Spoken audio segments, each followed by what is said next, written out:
Tout cas, bonsoir à tout le monde, à toutes les personnes qui nous rejoignent.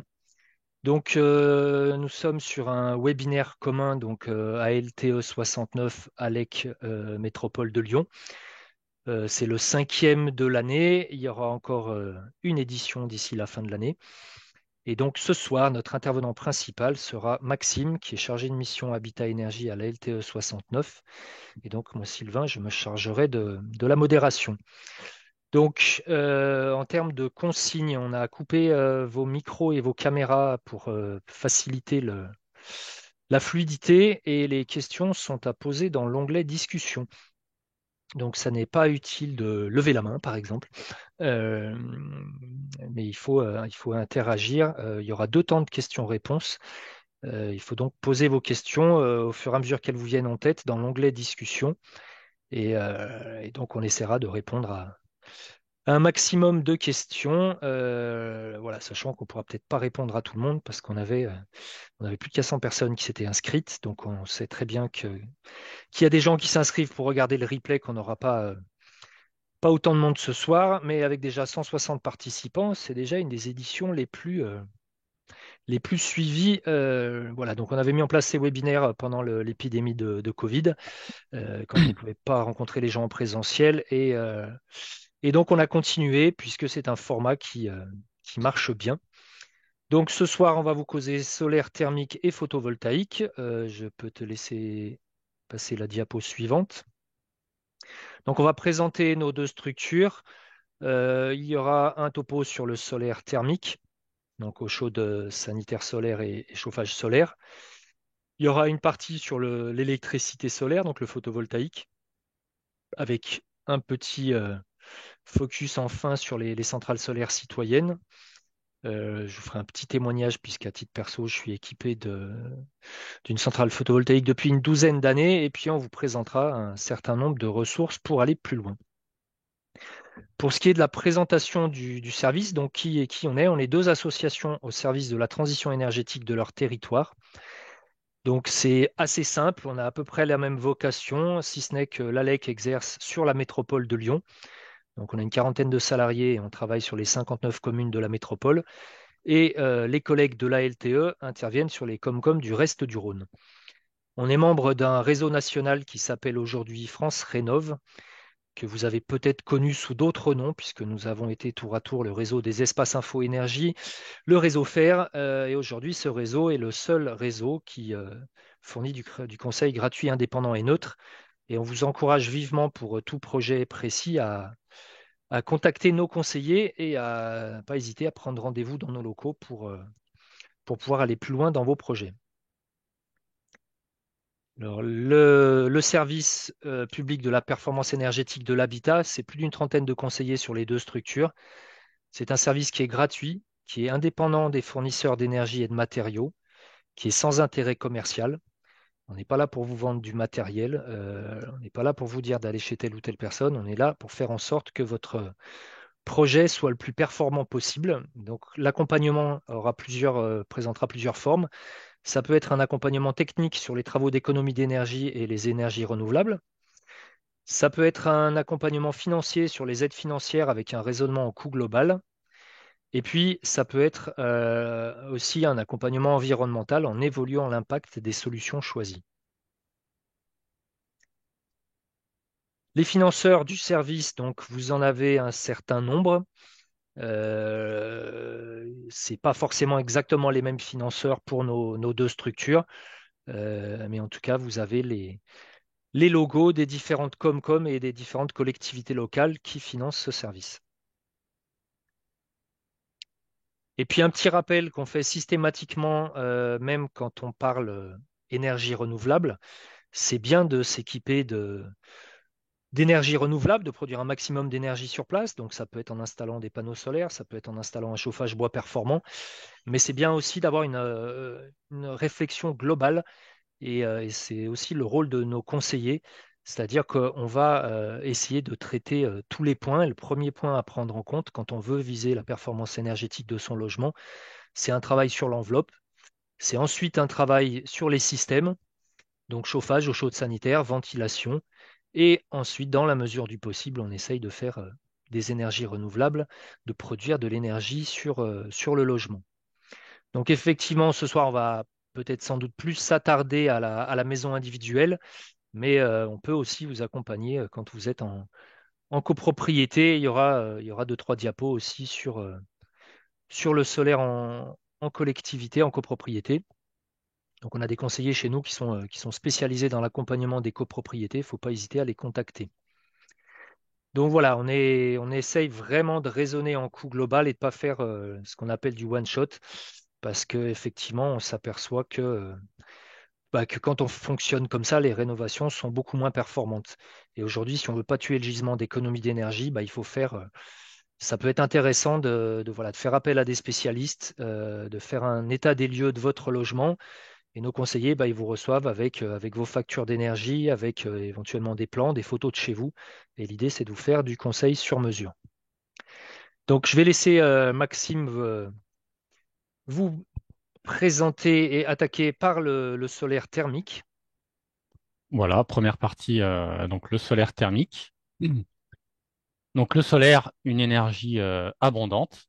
Donc chaque année, en fait, la Terre, elle reçoit 5000 fois la consommation énergétique mondiale en énergie solaire. Donc là, ce qu'on voit sur la diapositive, c'est le grand cube orange. Ça représente toute l'énergie apportée par le rayonnement solaire en un an. Le petit cube bleu, c'est la consommation mondiale d'énergie, toute énergie confondue, charbon, pétrole, gaz, nucléaire.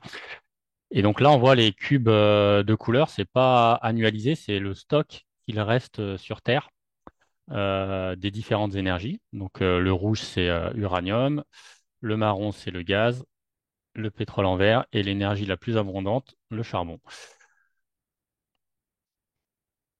Donc si on se réfère à l'énergie solaire, donc en moyenne sur le Rhône, on reçoit 1200 kWh par mètre carré par an. Donc tout le monde n'est pas forcément habitué à manipuler les kilowattheures. Alors c'est équivalent à 120, c'est comme 120 litres de fuel par mètre carré par an. Donc on se rend compte que c'est assez conséquent. Donc grâce à cette énergie, on pourrait chauffer de l'eau pour l'utiliser. Et on va voir comment faire. Donc la première solution pour récupérer cette énergie, ça serait de chauffer l'eau chaude sanitaire. Donc c'est l'eau du robinet et de la douche. Donc, suivant le niveau de performance de notre maison, ça prend une part plus ou moins importante.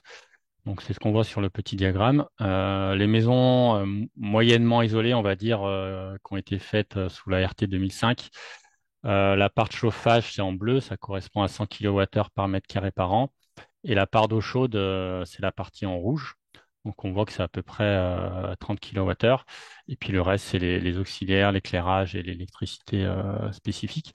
Donc on voit que plus on est isolé, donc quand on passe à la RT 2012 et puis ensuite au passif, on voit que c'est le chauffage qui baisse et les restes des consommations, elles sont plus ou moins stables.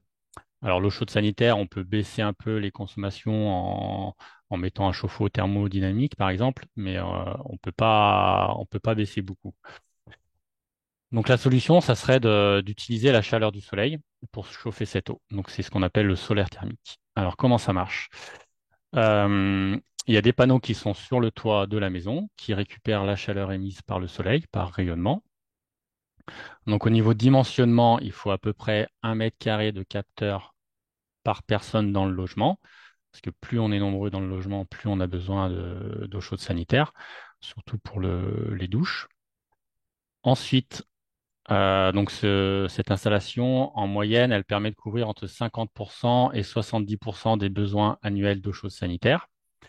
Donc, comment ça fonctionne? On a un ballon d'eau chaude qui doit être plus volumineux qu'un cumulus standard. En général, ils font 400 litres. Donc l'eau chaude circule dans un circuit, enfin l'eau circule dans un circuit, c'est de l'eau glycolée, hein, c'est pas de l'eau simple, c'est adjuvanté de glycol pour la rendre plus caloporteuse, pour qu'elle transporte plus d'énergie, plus de chaleur. Donc elle va dans les panneaux, elle est chauffée par le soleil, et ensuite elle redescend dans le ballon. Et dans le ballon, au pied du ballon, il y a un serpentin qui chauffe l'eau chaude sanitaire. Alors pourquoi il est en bas? Parce que comme la chaleur monte, en fait, si on chauffe l'eau qui est en bas, eh ben, c'est toute l'eau du ballon qui va être chauffée.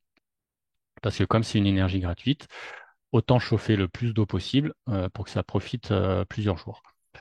Ensuite, pour le restant des besoins, donc c'est 30 à 50%, il faut un chauffage d'appoint pour cette eau sanitaire.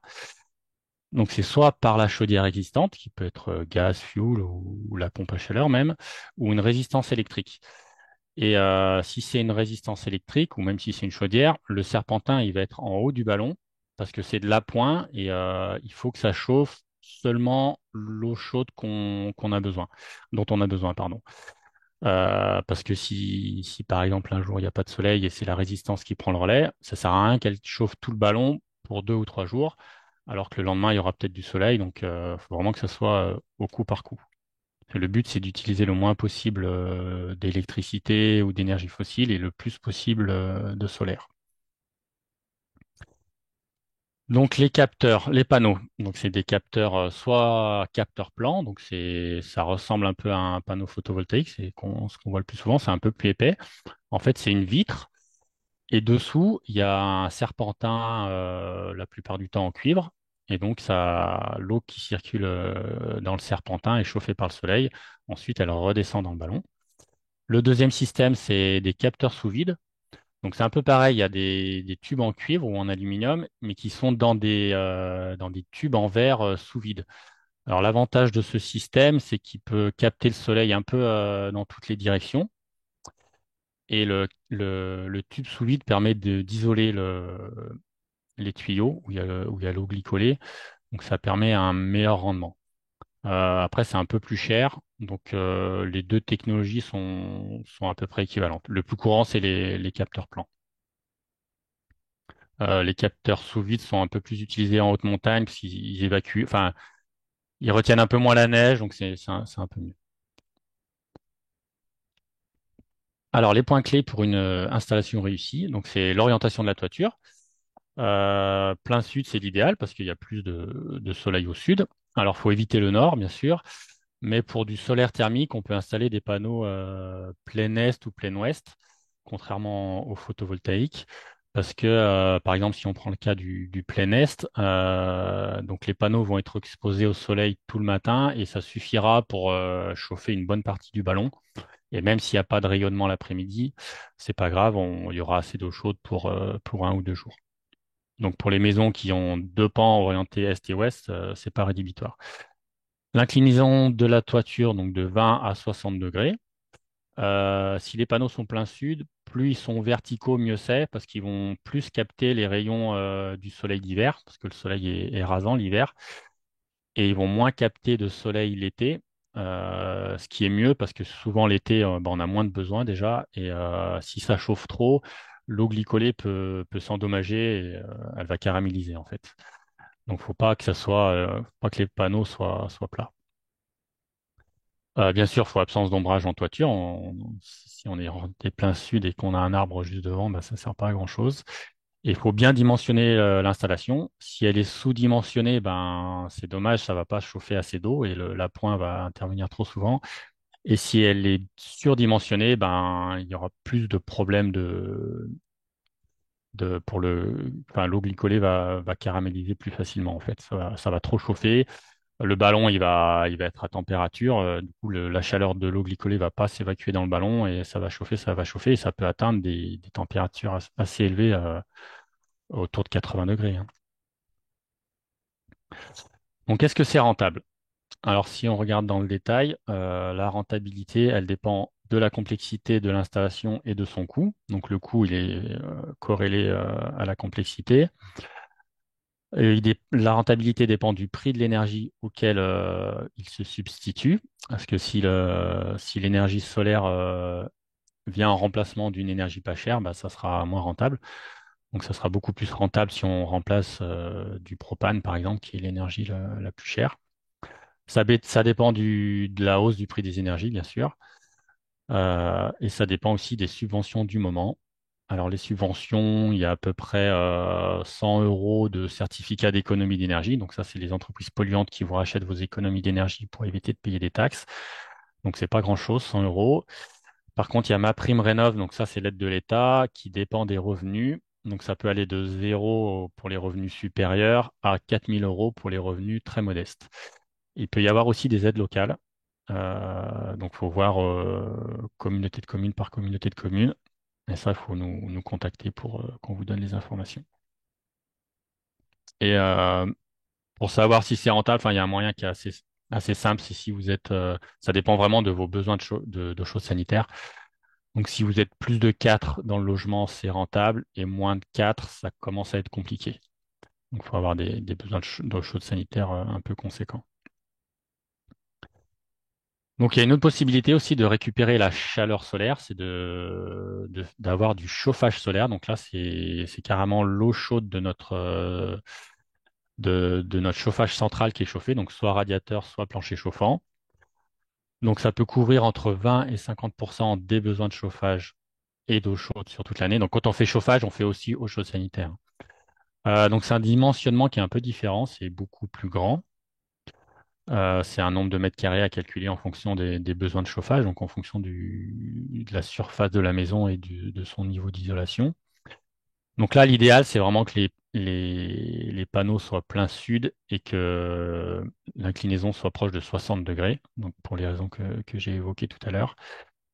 Et c'est application plutôt en neuf, parce on peut choisir d'avoir un toit plus pentu quand on choisit ce système, mais c'est adapté aussi en rénovation.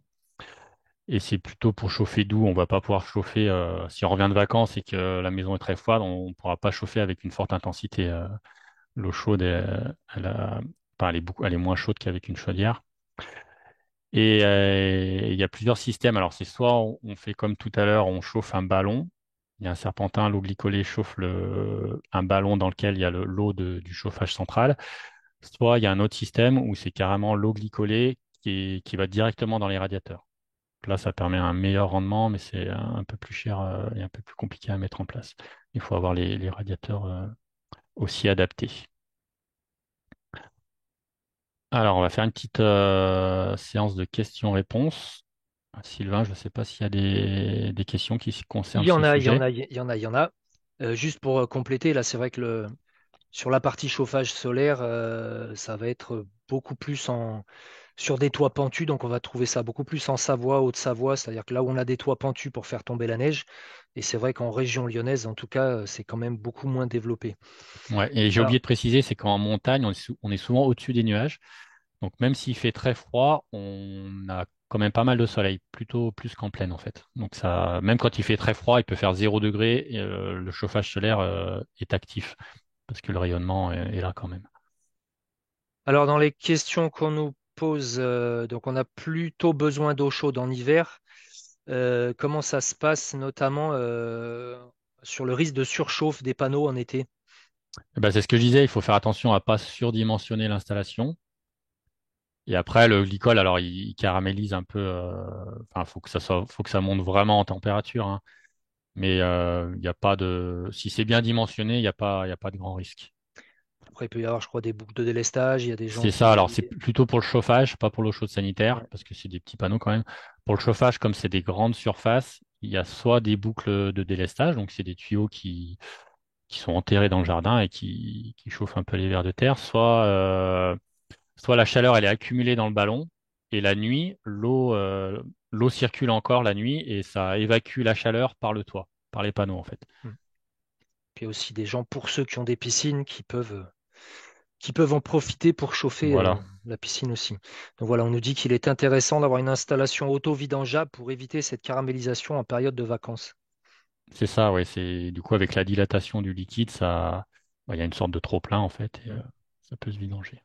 Alors, autre question, quelqu'un qui a une toiture noire en ardoise, qui capte beaucoup la chaleur en été, et qui nous demande si les panneaux peuvent avoir une vertu isolante. Euh, un petit peu, ça va mettre votre toit à l'ombre, mais c'est pas. Faudra vraiment couvrir votre toit de panneaux. Là, ça peut avoir un intérêt, mais ça, c'est dans le cas du chauffage solaire. Ouais. Parce que, en C'est un gros, petit impact, oui. un chauffe-eau solaire classique, c'est à peu près 4 mètres carrés. C'est C'est ça, oui, ça sûr n'a pas que c'est d'impact. pas 4 mètres carrés qui vont fondamentalement changer. Voilà. Après, on commence à entendre parler aujourd'hui de cool roofing, donc d'entreprises qui peignent les toits en blanc. Mm. Donc après, bon, il faut avoir les autorisations, mais ça sera certainement beaucoup plus efficace. Voilà. Alors, on demande si sur un toit plat, on peut mettre des capteurs sur des supports inclinés. Oui, oui, oui, c'est comme le photovoltaïque. Il y a ça, on le voit souvent pour les entreprises en fait, qui ont besoin d'eau chaude. Donc, je n'ai pas d'exemple qui me viennent en tête, mais il y a ça peut être des fromageries, enfin, même des entreprises industrielles, hein, des teintureries qui ont besoin de beaucoup d'eau chaude. Et elles peuvent avoir beaucoup de panneaux en toiture. Ça peut être très rentable pour elles. Oui. On le Ou voit sinon, beaucoup sur des logements sociaux en toit terrasse. ouais, c'est ça, oui. On le voit beaucoup aussi à la Confluence, là, sur l'écoquartier de la Confluence, où vous avez. Alors évidemment, faut pouvoir accéder au toit pour les voir, mais il y a beaucoup de capteurs thermiques sur châssis et de panneaux photovoltaïques. Et ça se voit beaucoup en Europe du Sud ou au Maghreb. On voit souvent des panneaux, ils sont posés verticalement leur ballon, il est au-dessus. Parce qu'eux, ils n'ont pas de problème de froid l'hiver. Du coup, l'eau chaude, elle est maintenue en haut. Et quand on va en Grèce ou en Algérie, au Maroc, quasiment toutes les maisons en ont un. Ouais. Ce qu'on appelle les systèmes en thermosiphon. Voilà. Dans les Antilles françaises, il y en a beaucoup aussi. Il n'y a pas de problème de froid en hiver. Du coup, le ballon peut être à l'extérieur de la maison. Alors, on nous demande si l'installation est réversible l'été comme la climatisation, comme les pompes à chaleur. Non, Ça ne marche pas. non. Non, elle a eu, enfin, il y a un système qui existe, mais qui ne s'est pas développé plus que ça, qui doit être encore coûteux, qui est de la climatisation solaire, avec des tubes sous vide. Mais c'est vrai que moi, ça fait depuis que j'ai démarré dans le métier que j'en entends parler. Et j'ai pas l'impression qu'en 20 ans, ça se soit beaucoup développé. Donc, je sais qu'il y a quelques endroits où c'est équipé en phase test, parce que dans l'idée, faire du froid à partir du chaud, c'est plutôt une très bonne idée. Mais en tout cas, c'est pas quelque chose qui s'est démocratisé aujourd'hui. Mm. Alors, si on nous demande si on a déjà couplé des capteurs thermiques à une installation d'eau chaude solaire collective en immeuble. Pardon, excuse-moi, j'ai pas écouté. Si en gros, si c'est possible de coupler des capteurs thermiques à une installation d'ECS collective en immeuble, Oui, bien sûr, oui, ça existe, oui. Oui, ça oui. se fait. Puis c'est même bien parce que les ballons, déjà, ils sont gros. Il y a des gros besoins de chauffage, donc oui, oui, ça peut être très intéressant, oui. Bah, c'est même quasiment toujours comme ça en fait. Ça se fait. Enfin, on a un certain nombre d'installations qu'on suit depuis des années qui se font sur ce principe-là. Alors, hop, donc quelqu'un qui nous dit que on lui a déconseillé d'installer ce type de système lié au coût de maintenance et de remplacement de l'eau glycolée. Qu'est-ce qu'on a d'autre? Alors, on nous demande quelles sont les marques qui font du chauffage solaire pour des maisons individuelles. Chauffage solaire, il y en a quelques-unes. Euh, Là, de mémoire, je ne saurais pas vous en citer. On pourra peut-être transmettre les infos plus tard. Après, enfin, nous, comme on veut rester indépendant, on n'oriente pas trop vers des marques. Ça doit pouvoir se trouver sur Internet ou sinon, il faut nous rappeler, puis on vous donnera les informations. Je sais Ouais. pas si toi, tu en as en tête, Sylvain. Moi, ça fait longtemps que j'ai pas mis le nez dedans. À l'époque, il y avait Clipsol qui était connu pour son PSD, son plancher solaire direct. Bon, il y en a d'autres qui sont venus, mais c'est vrai que sur notre territoire, on n'a pas beaucoup d'exemples de Oui, réalisation ça. parce que les toits sont pas assez pentus. En fait, pour faire du chauffage solaire, bah, comme le soleil en hiver, il est bas sur l'horizon, il faut que les capteurs soient le plus pentus possible. Et c'est vrai que dans notre secteur, c'est pas vraiment le cas. Ouais. Et pour donner un ordre de prix, on l'a pas fait. Je parlais tout à l'heure de l'eau glycolée qui allait directement dans les radiateurs, donc c'est un des meilleurs systèmes. Et ça coûte autour de 20 000 euros, donc c'est assez onéreux quand même pour Mm. le chauffage. Alors, on demande si on peut coupler un chauffage solaire avec une chaudière bois. Oui, bien sûr. Bois granulé. En fait, techniquement, oui, après, ça fait investir dans deux systèmes, quoi. Mm. Et le granule, enfin le bois étant pas cher, ça sera moins rentable. Mais tout dépend du niveau des aides, de la consommation aussi. Moi, c'est ce que j'ai chez moi, chaudière granulée et chauffe et saisie, donc chauffe-eau solaire individuel. Ouais, c'est vrai que plus souvent, on va avoir un couplage chaudière bois et chauffe-eau solaire, ce qui évite de brûler du bois en plein été juste pour faire de l'eau chaude sanitaire. Voilà, et ça Euh, soulage la chaudière comme ça, quasiment 6 mois dans l'année, elle démarre pas en fait. ouais. Par contre, on aura rarement et des systèmes de chauffage solaire et des chaudières automatiques. Éventuellement, on peut avoir un chauffage solaire avec un appoint bois, mais pas forcément au prix d'une chaudière auto avec le silo, avec tout le reste, quoi. Oui, oui. Après, ça dépend aussi de la surface du logement. Il est vrai qu'aussi, parfois, en Savoie, Haute-Savoie, on a des maisons qui sont de taille beaucoup plus importante. Alors, on nous demande le prix moyen d'une installation sans les différentes aides. Et ben, c'est ce que je vous disais, ouais, chauffage solaire, c'est autour de 20 000 euros. Et chauffe-eau solaire, c'est entre 8 et 10 000 euros. Est-ce que l'eau glycolée doit être changée régulièrement? Et ben, faut faire un appoint, mais elle doit pas être changée. Si c'est bien dimensionné, il n'y a pas de raison de la changer trop souvent. Ouais. Hop. Alors, dans certains cas, oui, effectivement, on peut parfois poser des panneaux au sol pour incliner les panneaux Oui, alors correctement. vigilance aux ombres portées des arbres. Ouais, et puis dans certains endroits, on est soumis aussi aux autorisations des bâtiments de France quand on est à moins de 500 mètres d'un bâtiment classé Hmm. et que voilà, c'est pas forcément en termes d'intégration toujours super esthétique, donc parfois ça peut bloquer. Alors, on a une question sur ce qu'on pense du solaire hybride photovoltaïque au chaude sanitaire. Je crois qu'on a une diapo là-dessus à la. Ouais, à la fin, on a une diapo Donc on garde la question pour un peu Ouais. plus tard, on en reparlera tout à l'heure. Alors, avez-vous déjà eu le cas de rafraîchir avec un stock d'eau de pluie en sous-sol et un échangeur au lieu d'une clim? Non, ça je connais pas. Après, rafraîchir avec de l'eau qui serait à 15 degrés, enfin 17 degrés, c'est pas, on va pas rafraîchir énormément. Je connais pas ce système. Non, après, peut-être en plus simple, il y a enfin en tout cas sur du neuf, il y a les puits canadiens ou puits provençaux qui permettent de gagner en hiver et de gagner en été. Voilà, ça rafraîchit l'air. Hmm. Alors, quelle est la proportion de la consommation de chauffage central qui peut être couverte par une installation solaire? Et ben de 20 à 50%, comme je l'ai dit dans la diapo. C'est vrai Ça que dé- généralement dans la région, on va être à peu près pas loin de 50%, hein, on peut arriver. Surtout en montagne, on s'approche des 50 avec des pentes bien inclinées. Ouais. Ça dépend aussi des besoins de chauffage. Si on a des petits besoins de chauffage, on va être proche des 50%, mais du coup, l'intérêt financier est moins grand aussi. Donc là, on en revient au fait que de toute façon, il faut travailler sur l'isolation avant même de penser système de Exactement. chauffage ou d'eau chaude sanitaire. On nous demande quelles sont les conditions d'obtention de la prime Rénov'. Bah, faut que la maison ait plus de 15 ans. Après, c'est conditions enfin, faut que ça soit la résidence principale. Il y a des conditions de ressources. Donc, pour toutes ces questions, vous pouvez nous contacter. On vous répondra directement quel montant d'aide vous pouvez prétendre. Donc, le plus important, ouais, c'est que la maison ait 15 ans et que ce soit la résidence principale. Alors, on demande si le chauffage solaire est plus rentable qu'un ballon thermodynamique. C'est à peu près équivalent. L'investissement est plus important pour le solaire, mais la durée de vie n'a rien à voir. Enfin, c'est en commune mesure. C'est très long la durée de vie en fait. Ça peut être 40 ans. Hein. Après, il peut y avoir le ballon à changer avant, mais ça peut être très long. Un chauffe-eau thermodynamique, c'est 2 fois moins cher, on va dire. Mais sa durée de vie, elle est assez courte. Hein. C'est assez fragile. C'est plutôt autour de 10 ans, 10-15 ans, un chauffe-eau thermodynamique.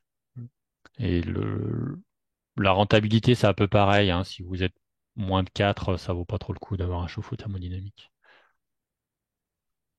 Donc voilà, on nous demande si on peut faire une installation solaire dans un immeuble de plus de 100 lots pour Oui. alimenter chaque propriétaire. Bah, c'est vrai que s'il y a une production d'eau chaude centrale, on peut raccorder assez facilement des panneaux dessus.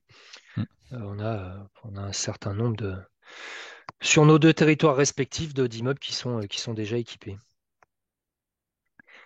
Alors, comme on a à peu près fait les questions, je te propose d'enchaîner sur le On va continuer, ouais. photovoltaïque. Alors, l'électricité solaire, donc photovoltaïque. Donc, qu'est-ce que c'est que le photovoltaïque? C'est transformer le rayonnement solaire, donc les photons, en électrons.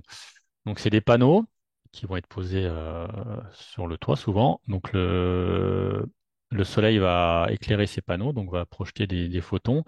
Les photons vont exciter les électrons qui vont se mettre en mouvement et qui vont créer un courant. Donc, c'est un courant continu qui va être transformé en courant alternatif pour être consommé sur place ou injecté sur le réseau.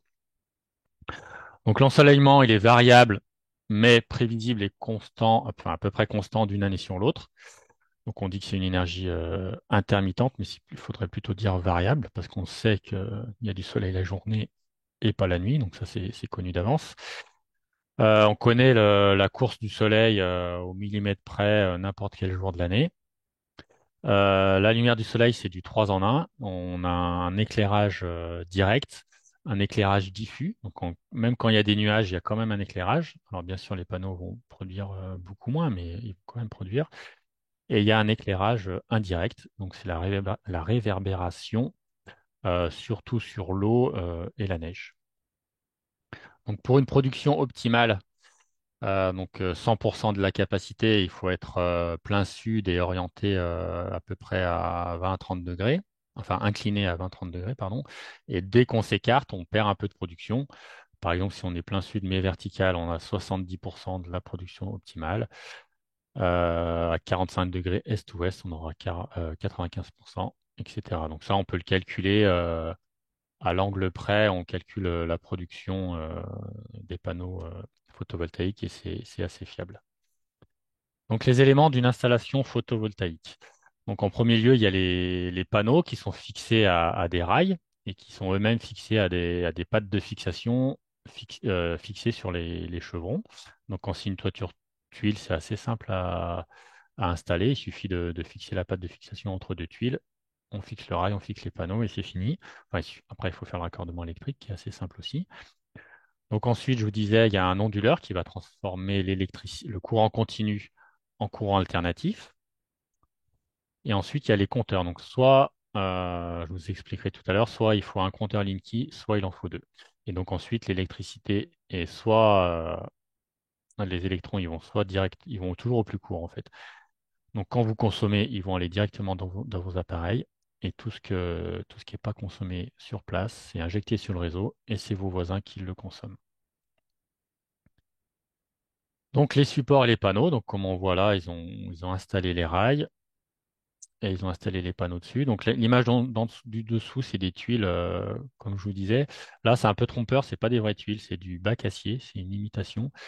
Donc là, il y a des supports qui sont adaptés en fait pour se fixer sur toutes les toitures possibles. Donc là, il y a un support qui est adapté pour se fixer sur du bac acier imitation tuile. Ensuite, l'onduleur. Alors, ça ressemble à ça. Donc, en haut, on a un onduleur centralisé. Donc, c'est grand comme une tour d'ordinateur. Et il y a un seul onduleur par installation. L'autre option, c'est d'avoir des micro-onduleurs. Donc, c'est des petits onduleurs qui sont fixés sous les panneaux. Et donc, il y a soit un micro-onduleur par panneau, soit un micro-onduleur pour deux panneaux. Euh, alors là, aujourd'hui, on voit plutôt des micro-onduleurs pour le résidentiel.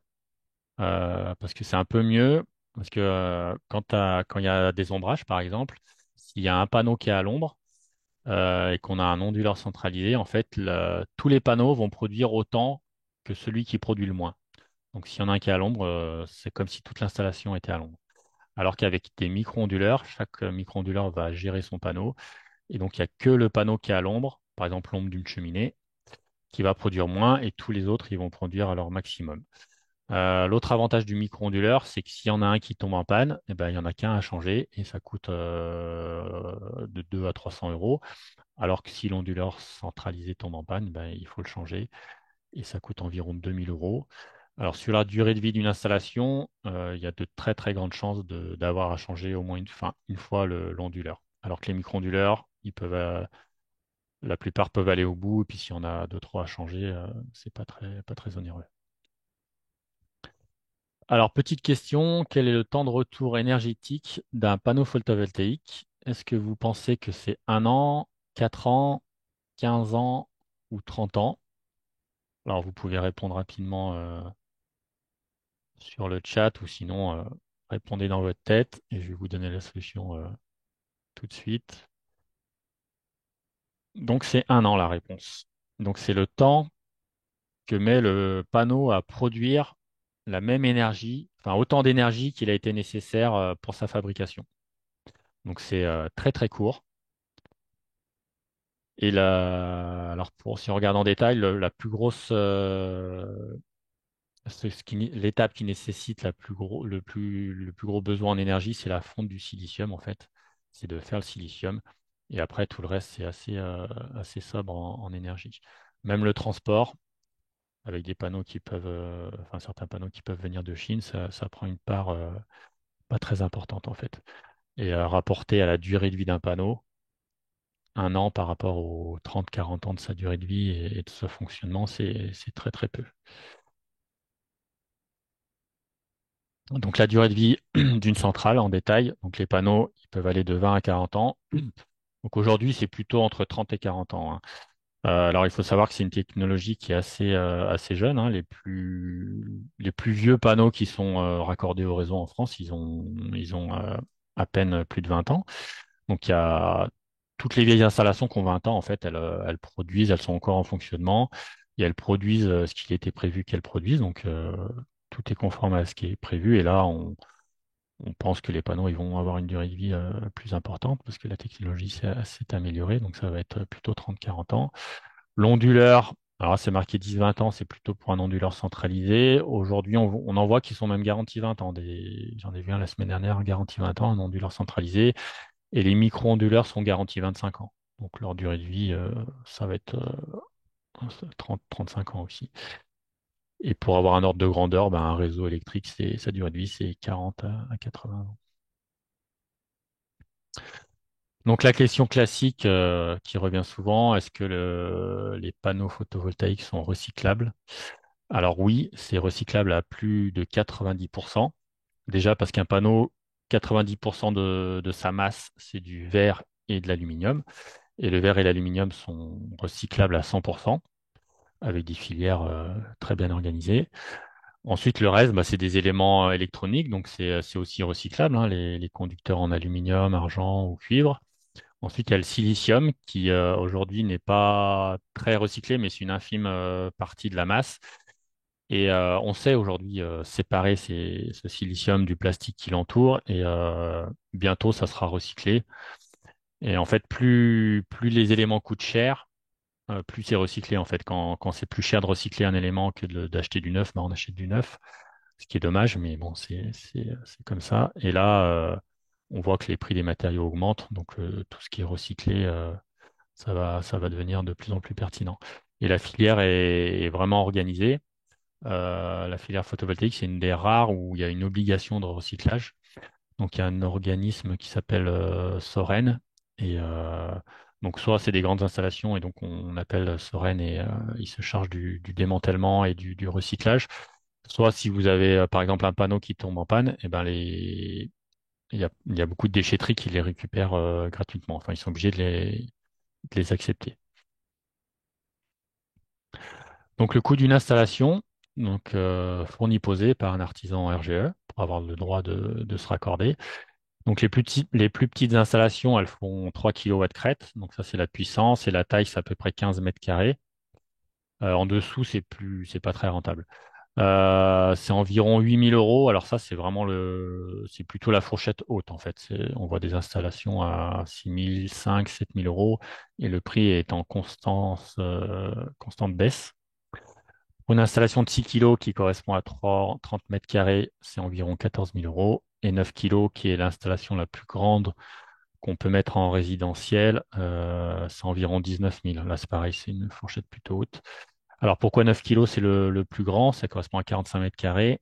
C'est que si on dépasse 9 kilos, le tarif d'achat, il chute. Il passe de 20 à 14 centimes. Et du coup, si vous mettez 10 kilos, vous allez perdre de l'argent. Ça va être beaucoup moins rentable que 9 kilos. Et avant de retrouver une rentabilité, il faut s'approcher des 36 kilos, ce qui correspond à 200 mètres carrés.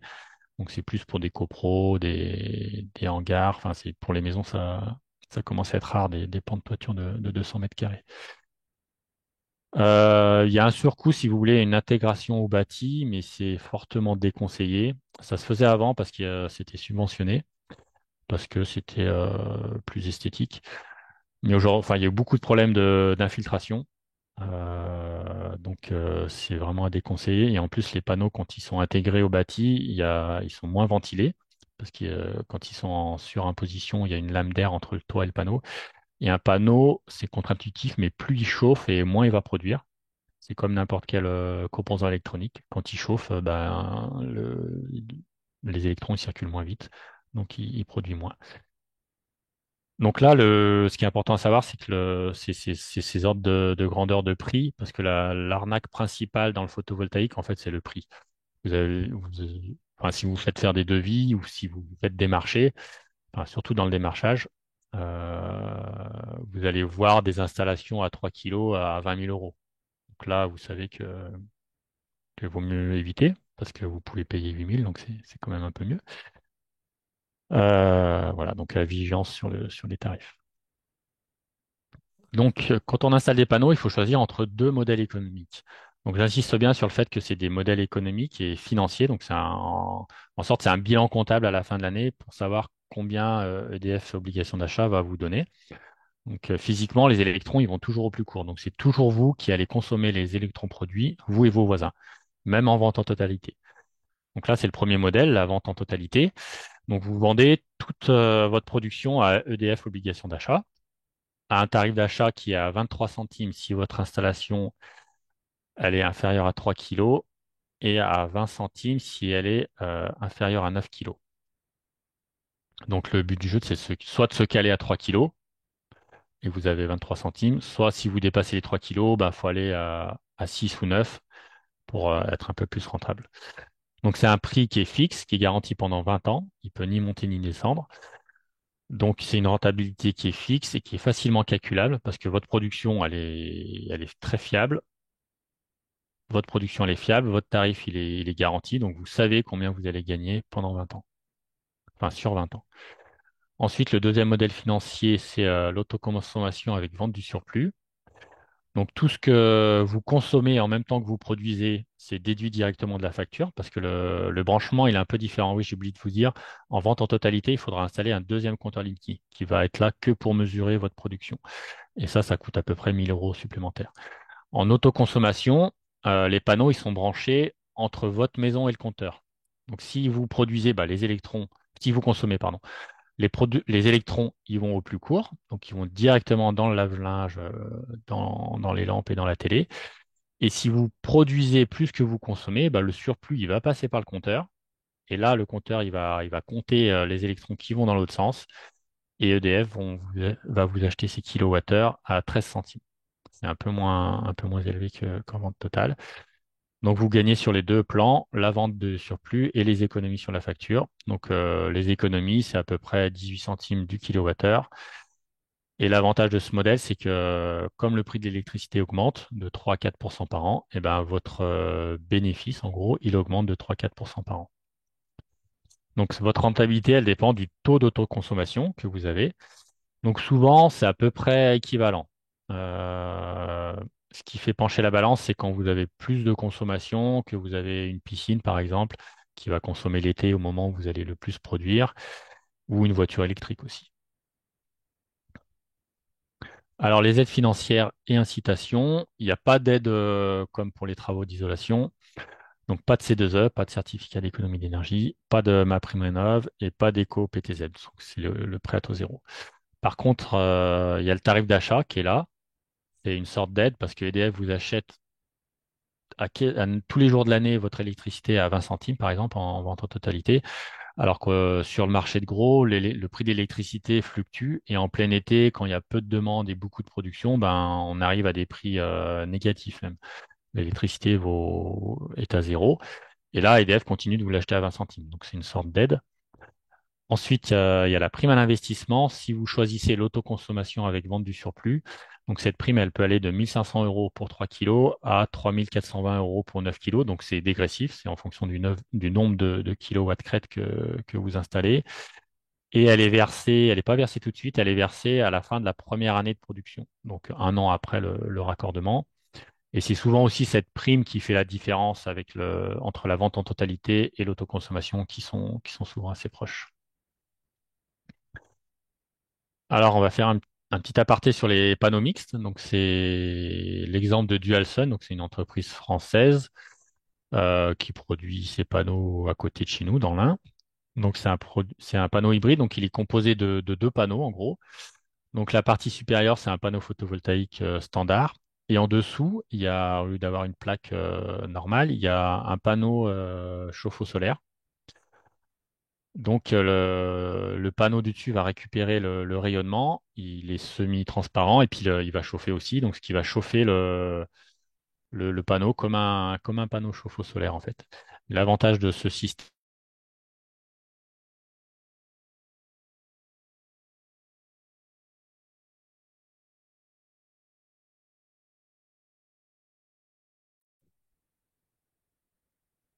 Alors, on a visiblement un plantage du côté de notre intervenant. Va produire un peu plus. Il y a eu une petite Voilà, donc coupure. Il y a eu une petite coupure, on t'a pas entendu pendant 20 secondes, mais visiblement ça a l'air de refonctionner.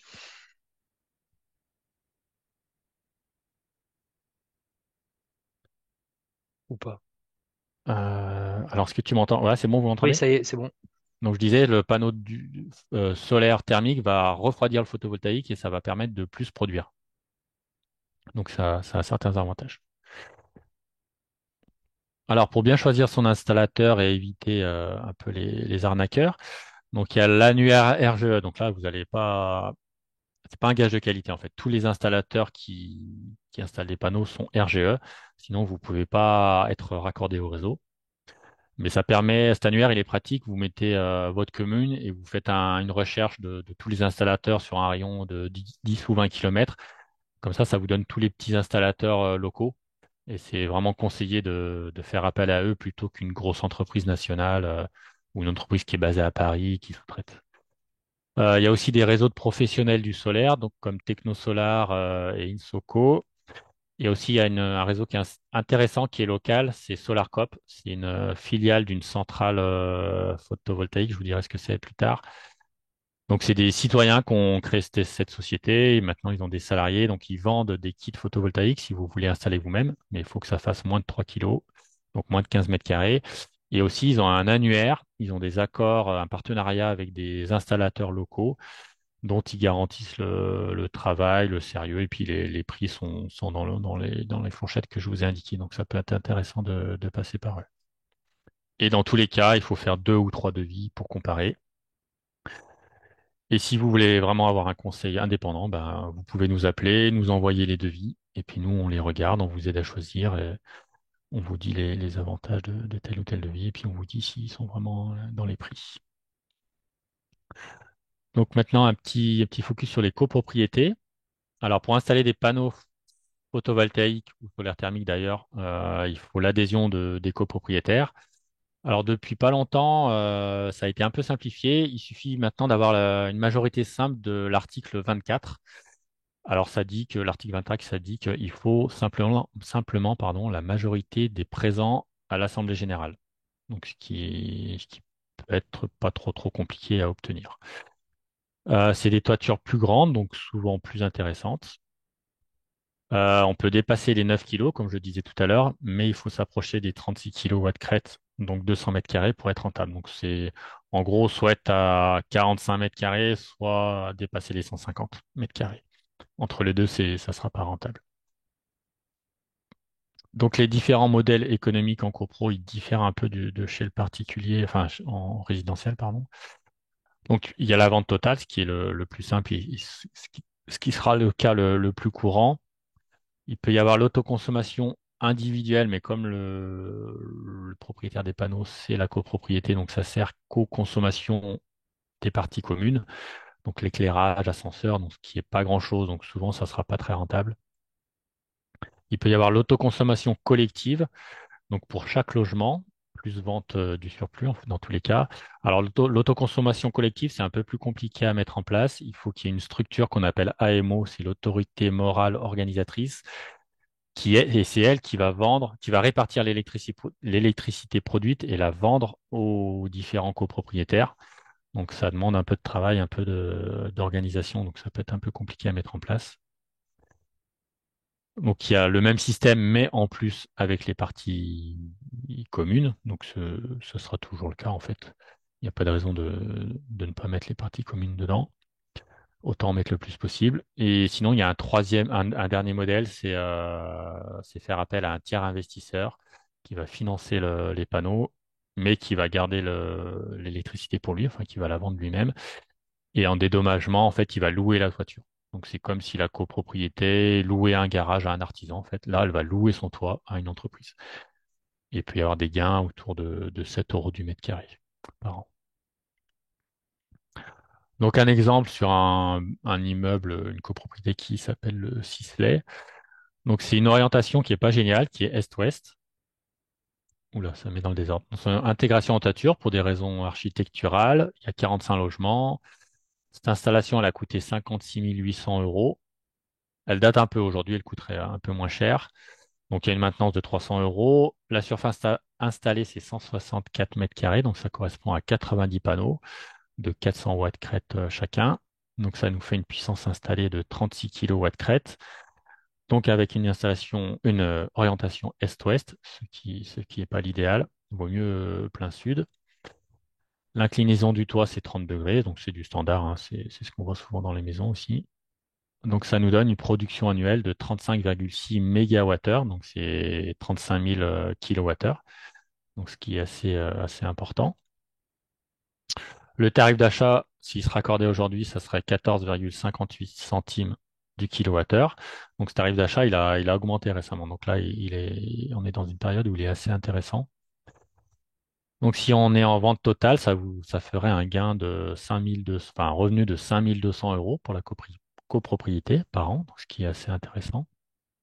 Et un retour sur investissement à 12 ans. Alors il pourrait être un peu plus court si les panneaux étaient plein sud avec une production un peu plus élevée. On peut arriver à des retours sur investissement à 10 ans. Sur des installations qui ont une durée de vie de 40 ans, c'est assez intéressant. Alors, comme je vous le disais, il y a possibilité d'avoir un tiers investissement et on approfondira ça un peu par la suite. Alors, différents outils pour évaluer le potentiel de votre toiture. Donc, sur le Grand Lyon, il y a ce qu'on appelle un cadastre solaire. Donc là, j'ai pris un exemple, c'est la mairie d'Oulin. Donc, c'est une toiture un peu compliquée. Donc, on est découpé là en différentes couleurs. Alors, quand c'est rouge, c'est une très bonne exposition. Et quand c'est bleu marine, c'est très mauvaise. Et là, j'ai cliqué sur un toit bleu ciel. Donc, ça nous donne la pente du toit, la surface, installation moyenne, irradiation moyenne, pardon. Donc ça donne un peu ce que ça peut produire. Et là, ça vous donne la courbe, la répartition annuelle. Donc, ça, c'est marqué mensuel, mais c'est chaque mois correspond à un bâton. Donc on voit que juillet-août produisent plus. Donc c'est un outil assez intéressant. Ensuite, sur l'ouest lyonnais, il y a un autre cadastre solaire qui est fait par une autre société, donc il est un peu différent. Là, c'est plus c'est jaune et plus ça produit. Donc les toits sont découpés un peu moins finement, c'est plutôt dégradé, on va dire. Mais bon, il faut se référer à la surface. Là, on voit excellent. Il y a 43 mètres carrés qui sont excellents. Après, dans les deux cas, c'est une première approximation, c'est pas très précis. Pour avoir une vraie étude d'opportunité photovoltaïque, il faut soit faire appel à un artisan qui va vous faire l'étude, soit nous appeler en fait. Nous, sur rendez-vous, ça dure une demi-heure. On peut vraiment calculer quelle surface vous pouvez mettre sur votre toiture, combien vous allez produire, combien ça va vous rapporter, en combien de temps vous allez rembourser votre installation. Donc, on peut vous donner tous les conseils gratuitement. Pour aller plus loin, il existe des guides ADEME. Donc, c'est accessible sur leur librairie, sur leur site internet, librairie.adem.fr. Donc, il y a plusieurs publications. Là, on en a mis deux, une sur le solaire thermique et une sur le photovoltaïque. Donc, voilà, je vous ai parlé un peu des centrales citoyennes. Donc, je vais vous expliquer ce que c'est. Donc, le principe, en fait, c'est des collectifs citoyens qui ont pour ambition de promouvoir et produire une énergie décarbonée et locale pour répondre aux enjeux climatiques par et pour les citoyens. La plupart du temps, cette énergie décarbonée, ça va être du photovoltaïque, mais ça peut être de l'éolien ou des méthaniseurs ou des chaudières biomasse même. Donc, pour faire ça, ils vont créer des sociétés locales à gouvernance et actionnariat citoyen. Donc, souvent, c'est des SAS, dont les membres, enfin, le conseil de gestion, le président, ça sera des citoyens, et les actionnaires, ça sera aussi des citoyens locaux. Et donc, ils font des réunions publiques, ils récupèrent de l'argent d'actionnaires, et avec cet argent, ils financent des installations photovoltaïques sur leur territoire. Donc, souvent, c'est à l'échelle d'une communauté de communes. Donc, ils associent citoyens, collectivités et entreprises locales. Donc, l'intérêt de ça, en fait, c'est de plus on installe grand, moins ça coûte cher au mètre carré, en fait. Par exemple, une installation de 200 mètres carrés, au mètre carré, elle va coûter deux fois moins cher qu'une installation de 45 mètres carrés. Et ça permet aussi de massifier la production d'énergie et de répondre à la transition énergétique, en fait. Parce que s'il n'y a que les particuliers qui installent sur leur toiture, c'est pas suffisant, en fait, pour répondre aux enjeux actuels. Donc là, pour exemple, on va regarder sur un gymnase de 1000 mètres carrés. Donc, ça fait une installation de 120 000 euros pour une surface installée de 500 mètres carrés. Donc, on imagine que c'est un gymnase à deux pans avec un pan sud de 500 mètres carrés. Ça correspond à 275 panneaux. La puissance installée, donc, c'est 100 kW crête. Ça fait une production de 120 mégawattheures, donc, ce qui est assez intéressant. Le tarif d'achat, il est à 13 centimes. Et donc, le gain pour la société, enfin pour la centrale citoyenne, ça va être 15 850 euros par an, grâce à la vente en totalité à EDF, obligation d'achat. On a un retour sur investissement à 9 ans, ce qui est très court. Le gain au bout de 20 ans, il va être de 180 000 euros, ce qui est assez conséquent. Et si on est sur une location de toiture d'un gymnase, par exemple, mais ça peut être un hangar agricole ou industriel, ça peut être une école, ça peut être une grande copropriété. Ça ferait un gain pour le propriétaire au bout de 20 ans de 70 000 euros, ce qui est très intéressant pour une toiture qui est pas utilisée, enfin qui n'a aucun intérêt. Donc on gagne 70 000 euros, c'est vraiment bien. Et ça génère aussi des impôts pour la collectivité de 440 euros par an. Donc l'intérêt pour les actionnaires, enfin pour le grand public, on va dire, d'être actionnaire, c'est de pouvoir investir dans le photovoltaïque, même si on est locataire, si on est copropriétaire d'un immeuble où c'est pas intéressant, ou si tout simplement on a un petit toit qui est mal orienté ou qui a des ombrages, ou si on n'a pas assez d'argent pour installer une installation qui coûte 8 000 euros minimum. Si par exemple on veut investir 100 ou 1000 euros, on peut le faire, on peut acheter une action à 100 euros ou 10 actions, ce qui correspond à 1000 euros. Et puis, grâce à ces 1000 euros, la centrale, elle va faire aussi un prêt. Donc, avec ces 1000 euros, elle va emprunter 2000 euros supplémentaires. Donc, elle va pouvoir installer pour 3000 euros de panneaux photovoltaïques. Et 3000 euros, avec ces tailles-là, c'est comme si c'est comme si un particulier installait pour 6000 euros chez lui.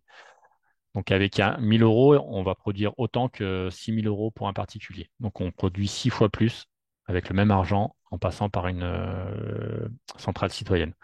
Donc on voit que c'est très intéressant. Alors les gains sont moins élevés si vous êtes actionnaire que si vous installez des panneaux chez vous.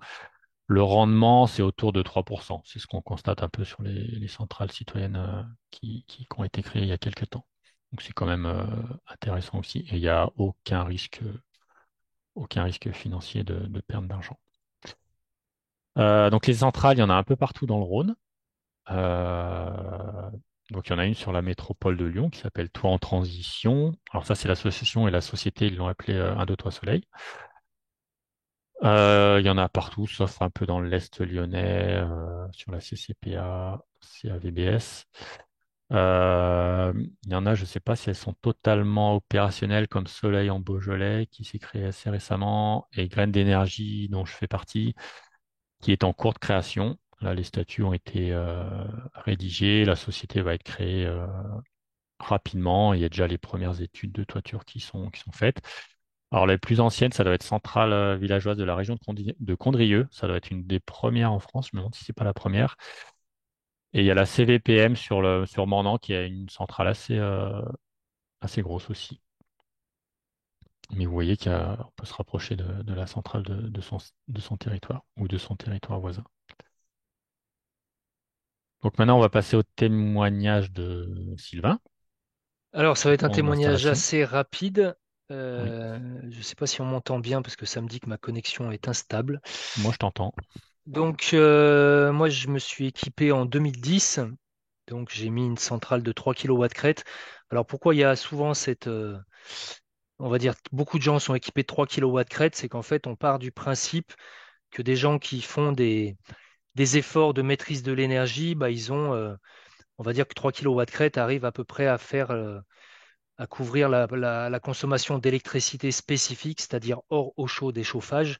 C'est pour ça qu'à l'époque, les aides allaient sur des centrales essentiellement de 3 kilowatts crête. Donc, je me suis équipé de 14 panneaux. Alors, c'est une intégration toiture. Alors, on aperçoit sur les Bacalus sur la gauche des panneaux. Donc, c'est une intégration avec Bacalus, avec un seul onduleur, donc un onduleur central qui bah, jusqu'à aujourd'hui fonctionne, et tant mieux. Plein sud. Donc, si on regarde, là, j'ai fait une petite extraction du cadastre solaire de la métropole de Lyon. Mes panneaux sont sur le rectangle rouge. Donc, je crois que je pouvais pas être plus au sud. Le, la logique était complètement différente par rapport à aujourd'hui. C'est-à-dire qu'il y avait des aides, donc j'avais touché du crédit d'impôt. Il y avait un tarif de vente qui était nettement supérieur par rapport à aujourd'hui. Par contre, le prix des centrales était nettement supérieur aussi par rapport à ce qui se fait aujourd'hui. C'est-à-dire qu'en gros, Maxime vous a dit que les centrales de 3 kilowatts crête aujourd'hui, c'est à peu près 8 000 euros. Moi, à l'époque, j'avais payé 16 000 euros et j'avais des gens qui m'appelaient à l'agence qui avaient des devis à 25 000. Et qu'effectivement, 25 000 euros, il vaut mieux mettre cet argent-là dans de l'isolation par l'extérieur en matière de kilowattheure économisés. Ça va faire beaucoup plus que ce que va produire une centrale. Toujours est-il que donc je me suis équipé, que ça fonctionne relativement bien depuis. J'ai eu une année où j'ai eu une baisse de production et en fait on s'est aperçu qu'il y avait des problèmes sur des boîtiers de connexion. Les connexions ont été refaites et c'est reparti de plus belle, tant et si bien que j'ai battu mon record l'an dernier. Alors bon là j'ai mis bon, production par année civile. Dans la réalité, mon contrat va du 15 septembre d'une année au 15 septembre de l'année suivante. Donc là bah, j'ai facturé il y a quelques jours. Et c'est vrai que le record j'étais à 300 kWh de plus l'an dernier, et c'est, je pense, en partie parce que on a eu un été qui a commencé au printemps quasiment. On a eu un très très fort ensoleillement au printemps, et du coup, ça a fait une très bonne production. Alors, c'est sûr qu'à titre individuel, on est généralement assez content quand c'est le moment de facturer. Je suis pas certain qu'à titre collectif, avoir des chiffres de production que j'annonçais il y a 20 ans pour la région de Marseille, avoir ces chiffres-là en région lyonnaise, je suis pas sûr que ça soit un très bon signe. Mais en tout cas, pour l'instant, ça fonctionne et j'espère que ça va durer. Donc, c'est vrai que quand j'ai démarré dans le métier à peu près 25 ans, on était sur des panneaux de petite puissance, hein, c'était du 50, du 100 watts. Ceux que j'ai, c'est du 210 watts et aujourd'hui, on est encore sur des panneaux beaucoup plus puissants. On a aussi beaucoup gagné en production par mètre carré, ce qui fait qu'avant, il y a un certain temps, on avait un ratio assez simple. On disait 1 kilowatt crête égale 10 mètres carrés égale 1000 kWh par an. En fait, aujourd'hui, enfin, moi, je suis plus près des 8 mètres carrés par kilowatt crête et je produis au moins 1100 kWh, voire plus chaque année. Donc voilà, les rendements s'améliorent et du coup les surfaces diminuent. Donc voilà, on va dire, c'est témoin d'une époque. Aujourd'hui, on n'est plus du tout dans cette logique-là. C'est plus du tout les mêmes tarifs de vente. Aujourd'hui, il y a l'autoconsommation qui est arrivée. Donc voilà, je ne vais pas trop m'attarder là-dessus. Aujourd'hui, c'est plutôt d'autres modèles économiques. Et en tout cas, ce qui explique aussi qu'il y a moins d'aides, c'est que le prix a énormément baissé. Et pendant des années, vous aviez des entreprises qui vous vendaient des aides avant de vous vendre du matériel, qui vous demandaient à quelles aides vous pouviez prétendre avant même de vous donner le prix, avant de vous donner un devis. Donc voilà, comme on l'a dit, on cessera de le répéter, il faut faire marcher la concurrence, il faut demander aux gens des références, voir s'ils peuvent aussi vous mettre en relation avec des particuliers déjà équipés, et puis pas hésiter à demander à nos conseillers de jeter un œil là-dessus. Je te propose qu'on passe aux questions parce qu'il y en a beaucoup. Oui. Donc avant que tu développes, il y avait une remarque qui disait que le gain énergétique était très compliqué à estimer. Bon, comment faire le bon choix? Bah, c'est vrai que ça, tu as donné des notions de coût et des notions d'aide. Et donc, de toute façon, il faut compléter avec un rendez-vous auprès de nos conseillers. J'ai mis Voilà. Et puis, aussi en lien le site photovoltaïque.info qui est fait par les collègues d'Espul, qui est une mine d'infos sur le photovoltaïque. Donc ça, j'ai mis le lien sur le chat et puis on l'a ici. nice. On nous demande si on peut combiner photovoltaïque et micro-éolien. Eh ben, ça peut se faire, mais peut-être plutôt sur des sites un peu plus isolés. C'est-à-dire que généralement, bah, le photovoltaïque va produire plus en été et ça sera éventuellement complété par le micro-éolien en période hivernale où le photovoltaïque va moins produire. Mais c'est vrai que l'éolien, il est quand même à réserver sur des endroits ventés et qu'il n'est pas vraiment adapté à la ville. En tout cas, bon, sur la métropole de Lyon, il n'y a pas tellement de potentiel. Quand Non, vous et puis avez, c'est, par exemple, sur la CCVG, je sais que c'est interdit dans le PLU. Du coup, il y a pas mal de territoires, je pense, sur le Rhône où c'est un peu délicat. ouais. Et puis, bon, il faut savoir que voilà, quand on a des immeubles, des bâtiments, il y a des perturbations aéroliques. Quand vous avez des pièces en mouvement, il y a de l'usure. L'avantage du photovoltaïque, c'est qu'il n'y a pas de pièces en mouvement. Et justement, ça me permet de rebondir sur la question suivante, puisqu'on nous pose la question de savoir si les panneaux peuvent être orientables en fonction de la position du soleil. Donc ça, c'est ce qu'on appelle des trackers. Mm. Alors Alors, oui, tu veux mhm. répondre? Vas-y, vas-y. Bon, juste en quelques mots, parce qu'il y a vraiment beaucoup de questions, il va falloir faire réponse rapide. En gros, ça existe. Ça se fait notamment pas mal sur justement des endroits où on va faire des études, de la recherche. Simplement, à partir du moment où vous rajoutez des mécanismes, où vous rajoutez des pièces en mouvement, vous allez rajouter de l'usure, vous allez rajouter du coût, et que globalement, pour des particuliers, c'est quand même beaucoup plus simple d'avoir des panneaux fixes en toiture, et que personnellement, je ne connais pas de particuliers équipés de systèmes qui suivent la Non, si courbe on du voit des soleil. agriculteurs, des fois, au milieu de leur champ, ils ont des panneaux posés sur pylônes et qui sont orientables. Ouais. Faut que ce soit des grosses installations. Ouais. Alors, est-ce que tu as des conseils sur panneaux photovoltaïques au sol raccordés au Linky pour autoconsommation? Oui, alors au sol, il faut que ça soit limité à 3 kilos. Donc c'est des kits en fait que vous pouvez installer vous-même. Mais oui, limité à 3 kilos, sinon enfin, vous n'avez pas le droit d'injecter plus. Ça peut être rentable, alors si c'est vraiment à réserver si vous n'avez pas de toiture intéressante. Alors, une autre question sur les incendies liés à des installations solaires photovoltaïques dont on entendait parfois parler. Est-ce que c'est toujours d'actualité? Non, bah il y en a très très peu. Les incendies, ils sont souvent provoqués par autre chose. Non, non, il y a très très peu d'incendies provoqués par du solaire. Ça Surtout reste. aujourd'hui, ils sont au-dessus du toit, au-dessus des tuiles. Donc il y a, non, non, il y a très très peu d'incendies. Ouais. Alors, peut-être que tu l'as déjà dit, mais peut-être revenir là, sur la durée de vie d'une installation photovoltaïque. Aujourd'hui, ça va être entre 30 et 40 ans. Alors, on nous parle d'une question stockage de l'énergie. Comment stocker l'énergie? Peut-être que ça. Alors il y a possibilité, alors il existe deux possibilités en fait de stockage entre guillemets. Il peut y avoir des batteries physiques en fait, mais c'est assez cher. La durée de vie des batteries, c'est autour de 10 ans. Du coup, c'est ni rentable financièrement ni écologiquement. Ça peut être rentable que si vous installez vous-même et que vous n'avez pas de vente de surplus. Du coup, ils vous injectez gratuitement. Donc, la batterie pourrait permettre de récupérer un peu, mais la rentabilité n'est pas garantie. Après, il y a les voitures électriques aujourd'hui qui peuvent faire un peu office de batterie. On voit des systèmes, quand la batterie de la voiture est chargée à fond, elle alimente la maison quand il y a des besoins. Après, il y a un autre système il y a une wallbox qui permet, ça c'est un système assez intéressant, c'est quand vous produisez et que votre voiture est branchée, et ben, ça charge la batterie de la voiture. Et quand, par exemple, vous allumez votre four, vous avez une hausse de consommation et vous consommez plus que vous produisez, la wallbox, elle va arrêter la voiture parce que la voiture, elle peut. Et l'électricité de vos panneaux, elle va être orientée vers votre four. Et vous allez pas tirer sur le réseau, vous n'allez pas consommer en plus de vos panneaux. Vous avez fini de faire cuire votre tarte, et ben la charge de la batterie de la voiture reprend. Donc ça permet d'avoir un meilleur taux d'autoconsommation et de moins de taux. C'est des petites optimisations. Et il y a un autre système, je pense que les gens vont en parler, c'est la batterie virtuelle. Donc, il y a 3 sociétés aujourd'hui en France qui font ça, je crois, qui se proposent de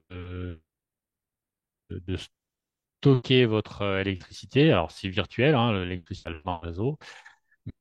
C'est incroyable. Les sociétés comptent vos kilowattheures et quand vous avez besoin, elles vous les restituent.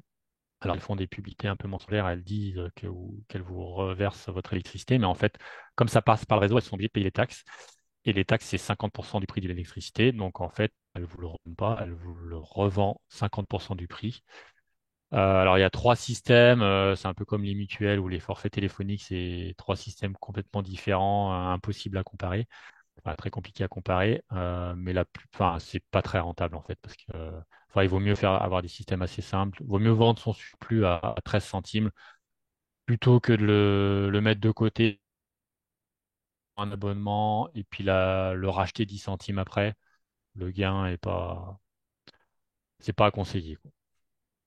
Alors, autre question, comment peut-on savoir qu'un micro-onduleur ne fonctionne plus? Eh ben, il y a des applications de suivi de la production et on voit qu'on a une baisse de production. Ouais, c'est vrai qu'on conseille quand même d'avoir un système de suivi. Ça permet de pouvoir détecter Oui, rapidement un souci éventuel. On nous demande quel risque à identifier par rapport aux batteries. Bon, on l'a dit, les batteries, c'est quand même plutôt spécifique à du site isolé, donc pas forcément très c'est adapté. ça, ouais. Alors, est-ce que les ABF ont le droit d'imposer l'encastrement des panneaux? Non, alors les ABF peuvent refuser la pose de panneaux, mais depuis 6 mois, il y a une nouvelle loi qui est passée qui permet aux mairies de passer outre l'avis des ABF. Donc si la mairie donne l'accord, parce qu'il faut quand on fait une demande comme tous les travaux, si la mairie ils ont beaucoup évolué, ils retraitent que des panneaux sont posés sur un toit, Alors, je que ne la sais pas BF si c'est refuse. pareil pour les participants, mais moi, j'ai des micro-coupures sur ton son.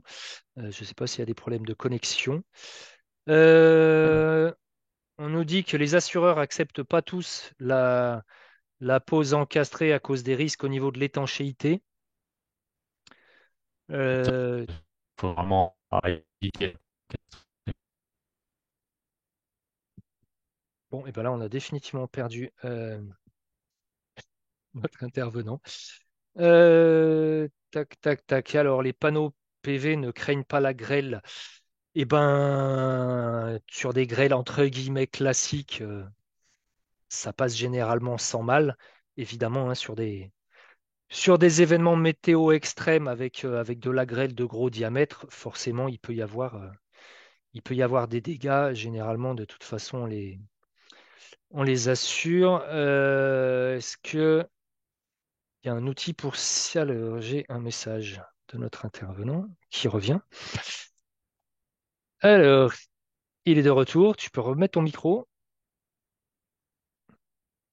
Voilà, ça avait sauté, excusez-moi. Alors, est-ce qu'il y a un outil pour simuler la rentabilité d'une installation en rentrant les paramètres de surface, d'exposition, les besoins estimés? Oui, alors nous, on a un outil qui est accessible à tout le monde. Euh, c'est, je vais pouvoir je vais alors, j'ai pas l'adresse en tête, je vais pouvoir le retrouver. Donc, c'est évaluer mon devis.photovoltaïque.info. Donc, ça, c'est accès. Nous, c'est l'outil qu'on utilise à la LTE. Je sais pas, l'Alex, si vous l'utilisez. Il est encore charté à l'ancien logo, mais il est accessible à tout le monde, en fait. Donc, soit vous pouvez noter l'adresse là, ou alors vous pouvez nous appeler pour qu'on vous redonne le mail. Le lien, pardon. Alors, il y a, on va jamais réussir à traiter toutes les questions parce qu'il y en a encore au moins une trentaine. On voit que c'est un sujet qui marque. D'ailleurs, on a rarement eu autant de monde.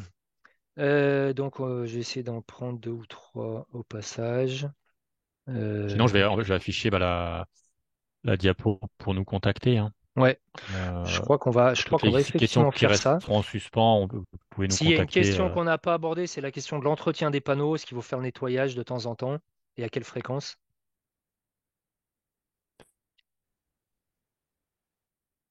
Ça a replanté. Ah, Effectivement, c'est un petit peu. ouais, on t'entend pas. Donc, effectivement, il faut de temps en temps, ça peut Besoin valoir de le les coup. nettoyer. Ouais, ça y est, tu m'entends? Ouais, ça y est. Ouais. Alors, normalement, sur des pluies un peu fortes, ça nettoie bien, mais Oui, je disais pas d'entretien particulier. après, c'est vrai que ça dépend aussi où est-ce qu'on est quand on est dans des zones avec pas mal de pollution, ou pas mal de pollen, et qu'il pleut pas pendant un certain temps, ça peut éventuellement valoir le coup d'aller faire un petit peu de nettoyage. Donc effectivement, bah, on nous posait la question du stockage Ou virtuel. alors, si c'est simple, hein, ça vaut pas le coup de monter sur son toit. Enfin, pas prendre de risques pour.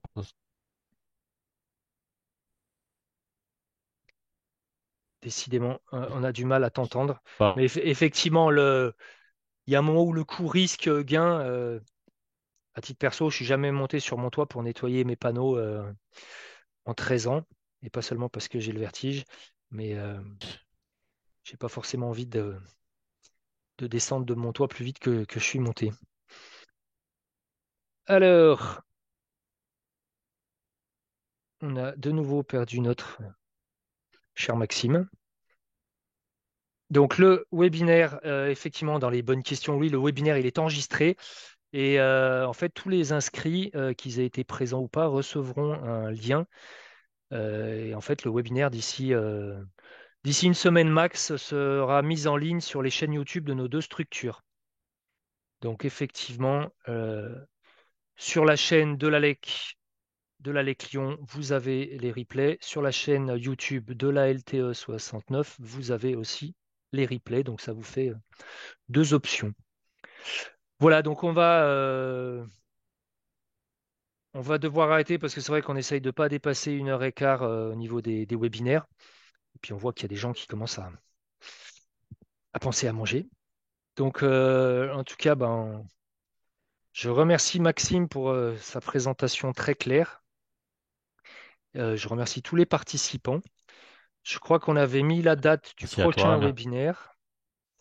J'avais dû mettre la date du prochain webinaire qui traitera de chauffage bois performant. Je ne sais plus, on avait dit que c'était le. Alors, ça doit être autour de. Enfin, c'est en novembre. Et donc, de toute façon, si vous avez reçu l'invitation à ce webinaire, bah, vous recevrez l'invitation au prochain. Et n'hésitez pas à aller faire un tour sur les agendas de nos deux structures. Vous allez retrouver tous les événements auxquels on participe. Donc, vous avez des visites de sites, vous avez des stands sur des foires, des salons, vous avez des stands sur des journées développement durable. Au niveau de l'ALEC, le 18 novembre, on a notre grosse journée climat, logement, énergie, où on aura aussi beaucoup de choses qui vont se passer. Donc voilà, tenez-vous informés et n'hésitez pas à venir rencontrer nos conseillers. En tout cas, on vous souhaite une très bonne fin de soirée. Désolé pour les quelques petits soucis techniques. Et en tout cas, il faut savoir, puisqu'on a vu qu'il y avait des gens qui étaient inscrits de l'Isère, de l'Ain, de la Loire, voire même de beaucoup plus loin, que vous avez des espaces France Rénov partout en France et qu'il ne faut pas hésiter à les contacter pour avoir le même service que ce qu'on pourra vous proposer. Voilà, très bonne soirée à tout le monde et à très bientôt. Au revoir.